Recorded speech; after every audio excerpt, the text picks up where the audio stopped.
India രാജ്യം, Indian government എല്ലാ രാഷ്ട്രീയ ജാതി മതഭേദമന്യേ എല്ലാവരും ഒറ്റക്കെട്ടായിട്ട് പറയുകയാണ്, പോടാ പുല്ലേ ട്രംപേ, നിന്റെ കളികളൊക്കെ അവിടെ കളിച്ചാൽ മതി. ഞങ്ങൾക്ക് സ്വാതന്ത്ര്യം കിട്ടിയിട്ട് 10-75 വർഷമായി. ഞങ്ങൾ ഇന്ന് സ്വന്തം കാലയിലാണ് നിൽക്കുന്നത്. നമുക്ക് കാര്യങ്ങളൊക്കെ ചെയ്യാൻ അറിയാം. നിന്റെ ഒരു ഓശാനം ഞങ്ങൾക്ക് വേണ്ട.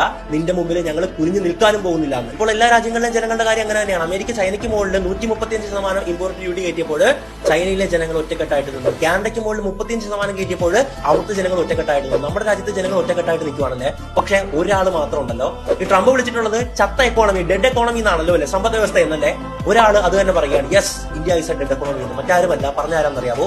രാഹുൽ ഗാന്ധി. ഒന്നാലോചിച്ച് നോക്കണം, ഇന്ത്യൻ നാഷണൽ കോൺഗ്രസ് അല്ലെങ്കിൽ ഇന്ത്യ സഖ്യം രാജ്യത്തിന്റെ പ്രൈം മിനിസ്റ്റർ കാൻഡിഡേറ്റ് ആയിട്ട് അവതരിപ്പിക്കുന്ന വ്യക്തിയാണ് ഇത് ഇന്ത്യ ഡെഡ് എക്കോണമി എന്ന് ട്രംപിനൊപ്പം ചേർന്നിട്ട് ഈ രാജ്യത്തെ ഇത്രത്തോളം തരം താഴ്ത്തി കിട്ടുന്ന രീതിയിൽ സംസാരിക്കുന്നത്. നമ്മളുടെ രാജ്യത്തിന്റെ പരമാധികാരത്തെ മറ്റൊരുത്തം തൊട്ട് കഴിഞ്ഞാൽ നമ്മൾ ഒരുപോലെ കൊണ്ടേക്ക്. അത് ജാതി മത രാഷ്ട്രീയ എന്തിന്റെ ഭേദമെങ്കിലും നിങ്ങൾക്ക് എന്ത് പൊളിറ്റിക്കൽ ഐഡിയോളജിയോ റിലീജിയസ് ഐഡിയോളജിയോ അല്ലെങ്കിൽ മറ്റെന്ത് ഐഡിയോളജി ഉണ്ടാകട്ടെ, നമ്മുടെ രാജ്യത്തെ പുറത്തു നിർത്തം ചൊറിഞ്ഞാൽ ഒറ്റക്കെട്ടായിട്ട് അതിനെ നേരിടുക എന്നുള്ളതാണ് നമുക്ക് ചെയ്യാനുള്ളത്. അല്ലാതെ രാഹുൽ ഗാന്ധിയെ പോലെ അവസരം മുതലാക്കി രാജ്യദ്രോഹം പറയുക അല്ല നമ്മൾ ചെയ്യേണ്ടത്.